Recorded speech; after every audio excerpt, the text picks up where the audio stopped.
Ahm, Vamos então falar sobre a desnormalização, porque pode parecer um contrassenso, porque a gente diz que quer que a base de dados esteja normalizada e depois falamos sobre como a desnormalizar. E se vamos fazer esta desnormalização, sabendo as vantagens que tem a normalização, significa que a desnormalização também há de ter as suas vantagens. Há situações em que é vantajoso desnormalizar ou desnormalizar um bocadinho a base de dados. Sim, e é verdade.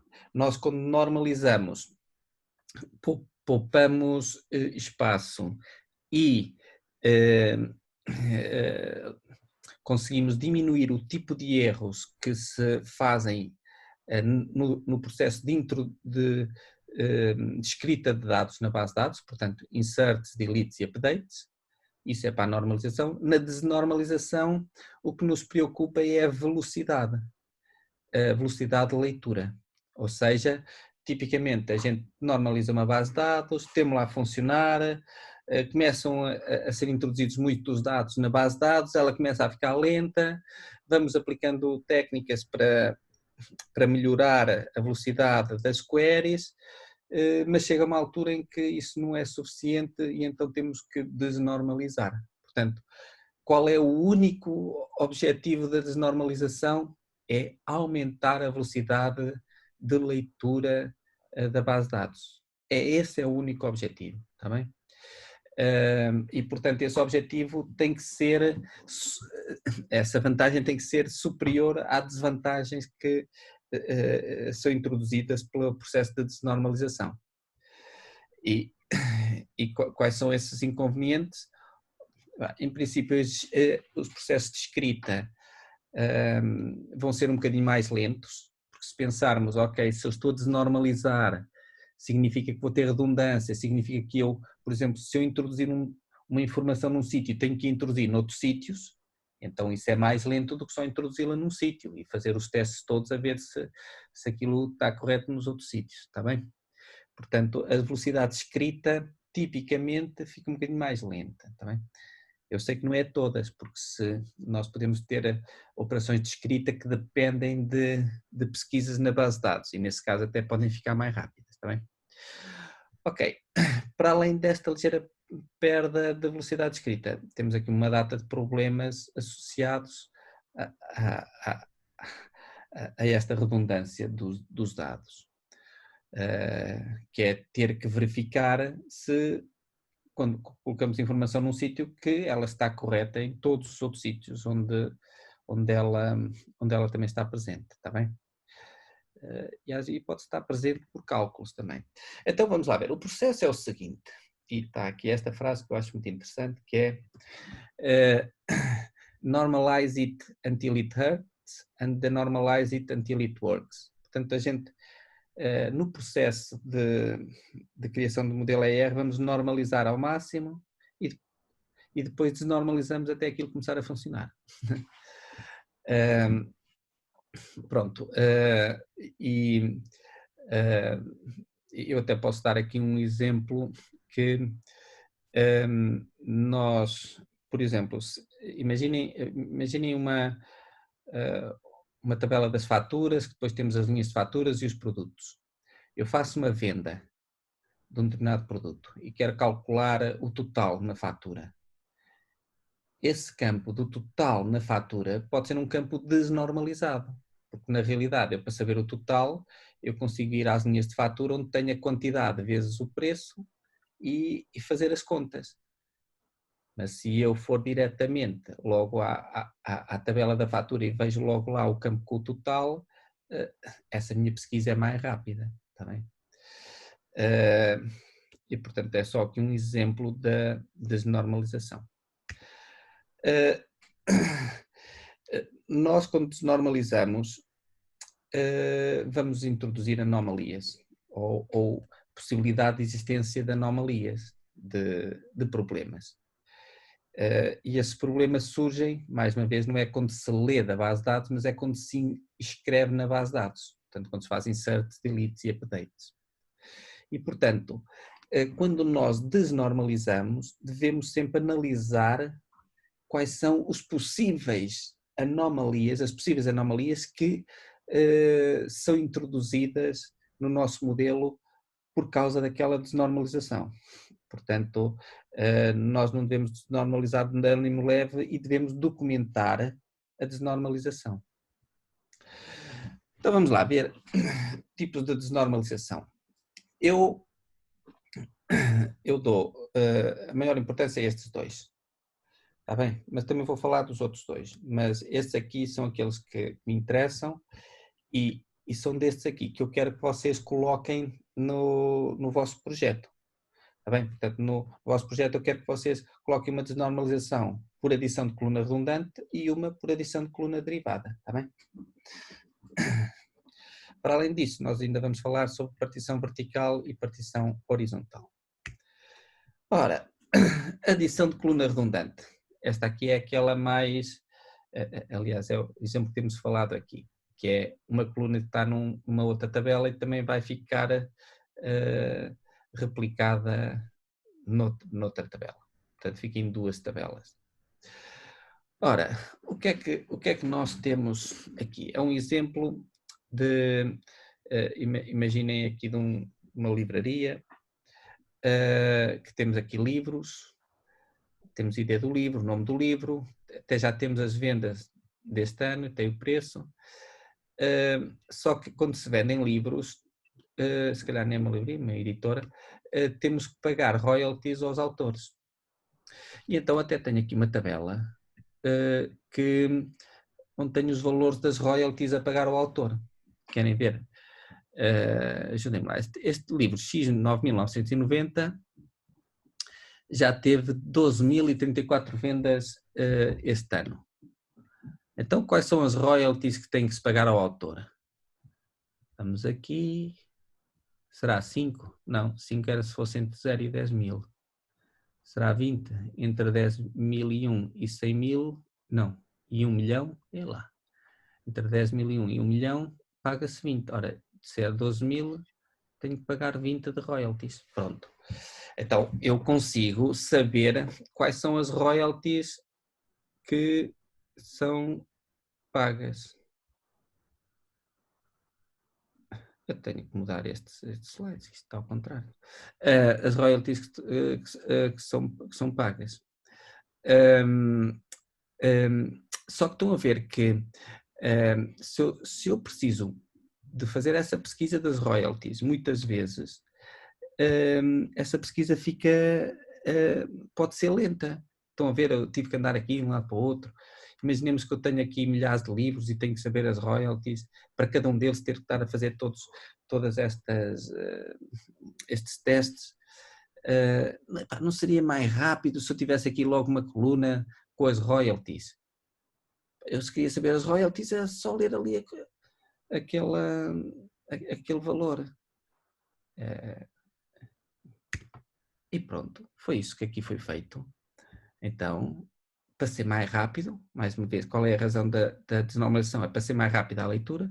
Para ser mais rápida a leitura, eu coloquei aqui logo as royalties. E cá está, de facto, o X 9.990, como normalizar uma base de dados, tem royalties 20. Pronto, está correto.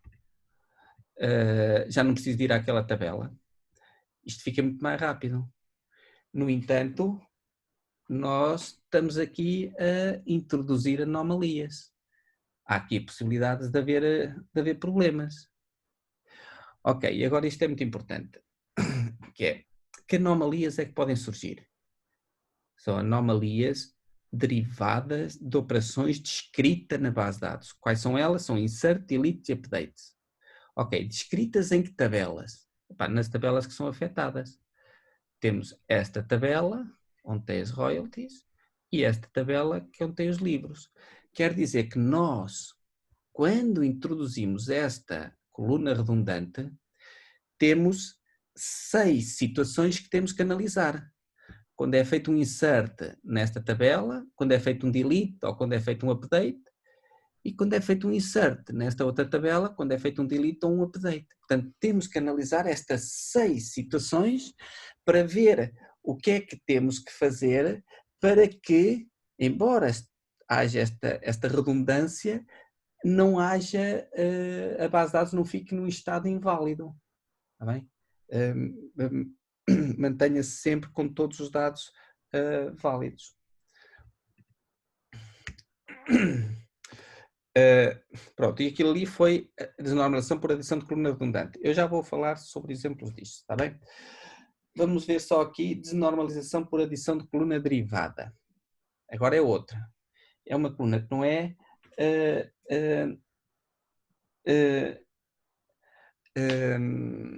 uma coluna redundante, é uma coluna que existe noutra tabela e é também colocada numa segunda tabela.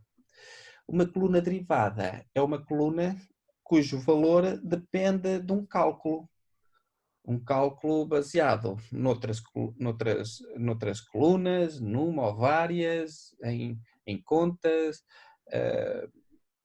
número de registros que existe numa tabela, etc. Está bem? Vamos ver aqui um exemplo. É tudo semelhante. Temos aqui o livro, ID livro, livro nome e preço, e aqui é as vendas.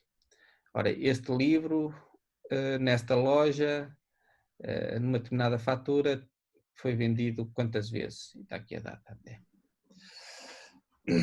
Pronto. Ora, então, a situação que aqui temos é que dava jeito que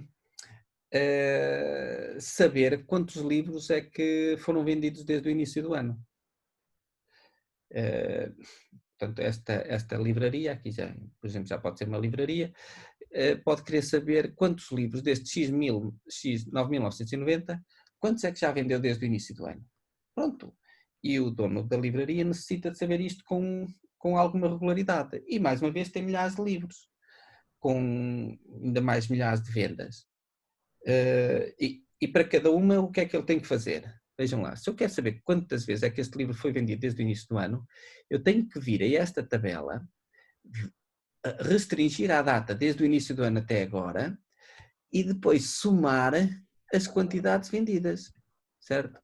Aqui foi 20, depois há de haver aqui mais para trás, ou foram mais 1, mais 3, mais 5, somar isso tudo para saber quantos é que foram vendidos. Mais uma vez, esta pesquisa pode demorar muito tempo, e então como é que nós podemos melhorar a velocidade da pesquisa? Por adição de uma coluna, neste caso derivada. Portanto, vamos desnormalizar por adição de coluna derivada. Cá está. E depois aqui a coluna vendas deste ano.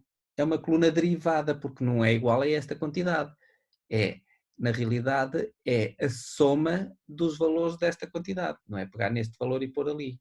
Portanto, deriva de um cálculo. E é por isso que é chamada adição de coluna derivada. Mais uma vez, estamos a desnormalizar, estamos a criar redundâncias, estamos a introduzir possíveis anomalias.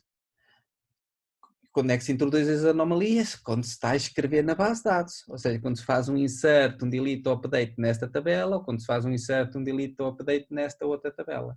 Mais uma vez temos estas 6 situações que devemos analisar, está bem? Isto, por exemplo, em termos de query, seria nós costumamos usar como alias, por exemplo? Query alias normalmente é para mudares um nome a uma, por exemplo, uma coluna. Pois, mas por exemplo, se a gente fizesse uma soma qualquer entre dois dados e lhe dessemos depois um novo nome. Mas aqui, sim, isso era aqui, o select inicial seria um select desta tabela e aquela. Uhum. E fazendo todos esses cálculos, a soma dos valores e restringindo isso, e provavelmente chegava-se ali àquilo e dava-se um alias. Aqui a questão é, em vez de eu se desnormalizar, já não para fazer um select, não preciso de ir a esta tabela. Não preciso pois, é isso, ok. Basta só fazer um select a esta. Uhum. E, portanto, okay. É muito mais rápido, não tenho que fazer contas nenhumas, é só fazer um select direto. Uhum. O que é que fica mais complicado? É quando eu pronto, nas operações de escrita, se eu vendo mais um livro, tenho que ver aqui e incrementar. Ou se afinal, aquela venda foram 20, mas devolveram 2, portanto passou 18, então tenho que chegar aqui também e reduzir 2. Estão a ver, isto já é a tal análise das anomalias, do insert, do update ou do delete, ou então esta foi eliminada, que afinal não foi feita venda nenhuma, foi um erro e eliminou-se.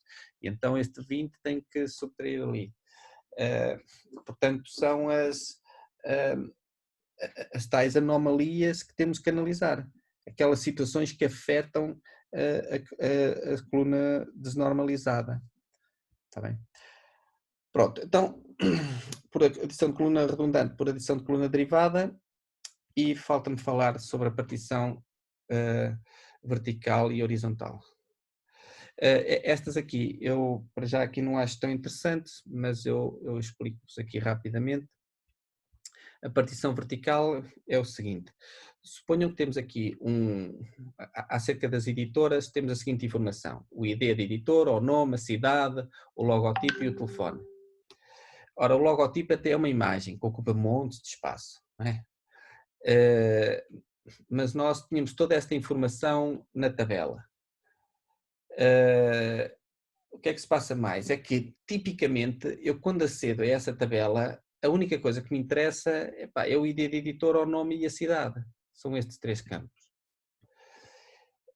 Só que, se isto está tudo junto, na mesma tabela, significa que quando a base de dados, quando guarda isto, tenta guardar os registros também todos juntos. Ou seja, quando eu faço uma leitura no disco, pensarem mesmo em termos físicos, na cabeça do disco, agora já são SSDs, mas quando eu faço uma leitura do disco, a informação que é colocada em cache é aquela informação que está próxima daquele setor do disco, ou aquele setor. Ora, se eu tenho estas imagens e esta coisa que me interessa, eu cada vez que faço uma leitura vou buscar muitos dados do disco que não me interessam. E então obriga-me a fazer mais leituras ao disco para ir buscar os dados que me interessam. Como é que eu consigo melhorar o desempenho? Pronto, se eu partir a tabela verticalmente, tenho aqui deste lado os dados que eu normalmente pesquiso e outros dados que eu raras vezes necessito.